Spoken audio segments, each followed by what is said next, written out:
Okay, so we are at Jacob and Esau, conflict avoidance, and 2020, the year of Murphy's Law. Alright, so Jacob and Esau are similar in nature to other twin stories like Romulus and Remus and Castor and Pollux. These divisions of the twins represent the ego and shadow, or ego and self. According to legend, Jacob and Esau, those twins embodied good and evil. As foretold by Yahweh, Jacob would steal the birthright of Esau. So a crime happened at the beginning of Israel's history. The idea of this crime is that the ego has to distinguish itself from the shadow or the self. In other words, the ego is created, and it distinguishes itself as your name. It has to create separately from both entities. The price to be paid for this separation is to always be enemies. It pits the ego against the self and the ego against the shadow. It always seems like the ego has an enemy, and having an enemy is one of the reasons the ego exists. Jacob had to flee the country in fear of his life because of his brother's vengeance. To explain the story of Jacob and Esau is that there was a shift in consciousness where the spirit did not just automatically go to the firstborn, or the firstborn was not the one that would always inherit the fortune. Jacob asserted his destiny, and this was the change of consciousness that began during his time. Now fate was determined by the path that you chose instead of being born into it.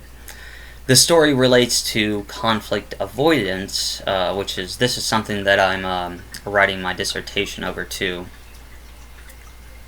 Because Jacob chose to run away from confrontation, delaying the outcome is similar to the current situation that we are in today. You know, America has avoided the conflict of racism that it has built up to this point.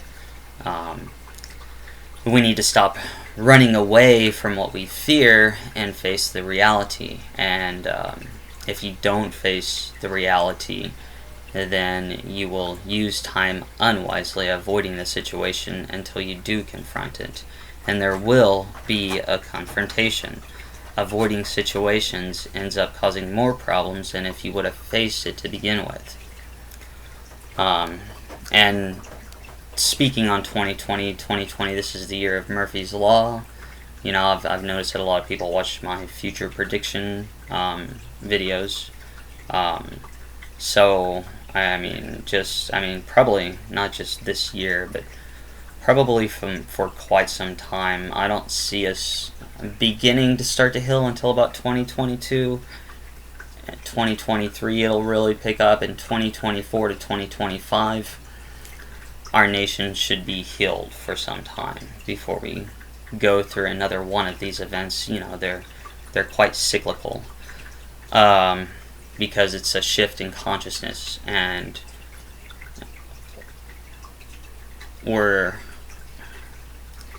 basically what we're doing is, in our minds, even though we're acting it out, there's certain parts that our consciousness are telling us to get rid of, and a certain direction we need to go. Now, what we need to do, and that's what all this is kind of about, is showing the healing process, is we need to decide which parts leave and which parts go, and then we come together and see how everything goes. And if it doesn't go great, then then we're going to separate, and the process is going to happen again. But peace is coming. So once Jacob married and had to separate from his father-in-law, Jacob knew that he had to establish himself independently. This meant facing his shadow, or Esau. And because Jacob fears Esau so much, he gives Esau divine power. Jacob gives his power to Esau because of fear. According to the story, Jacob wrestles with the all, or Esau, because Jacob says, I have seen you like I have seen the face of God, which means psychologically that the crime against the shadow is also a crime against the self, and may activate the self in its avenging form. So after several years of avoidance, Jacob wrestles within himself and finally faces Esau. Young, interestingly, says that an encounter with the self is a secret. Such things are not communicable in their concrete particulars. The secret he must carry creates the individual as a unique being separate from the collective, but at the same time it is a wound which alienates him painfully from others. Because Jacob confronted his fear, he was transformed into Israel. And I do want to notice and this is a very powerful transformation because of the EL that's added on. Like if you notice, my name is Raphael Teriel. The EL represents angelic beings. Anything that has EL at the end, the suffix, it means of God in Hebrew. So those are like your angels and your intelligence of planets. Like Raphael is an archangel and Teriel is the intelligence of Mercury, but Raphael is the archangel of Mercury.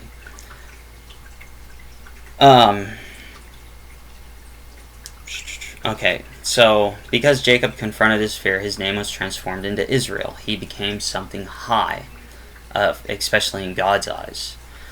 The more you avoid conflict, the more you avoid giving yourself a chance to heal. Your path to transformation can be one of authoritative action and through the will of force and hate, or it can be one of love and forgiveness. I choose love and forgiveness. So tell me, which one do you choose? And the next one will be about Jacob and his sons. This was Jacob and his brother. Now we're moving on to Jacob and his sons. And that will probably come maybe this time next week again. I'm going to try and do 2 videos this weekend, but I'm not quite for sure with my doctorate if I'll get there. I hope everybody's doing good and fine. I hope your lives are all moving in a positive direction. Pause says hi. Yeah, he says hi. But anyway, so I hope the best for everybody. Think positive. I know things may seem very bad and negative, but just keep thinking positive thoughts, because it is our consciousness that ultimately transforms this reality. And the more you think in fear, the more bad things will happen. So try and find something good to think about, to dwell about. Do not think about all the fear, the hate. You got to get that out of your mind. If there's anything you need to confront it. Like this says, it's kind of ironic. I think this is the second time I've done one of these, and it seems like it kind of like goes along with the situation going out in the world in a way. But y'all have a good one. Until next time, peace. Bye.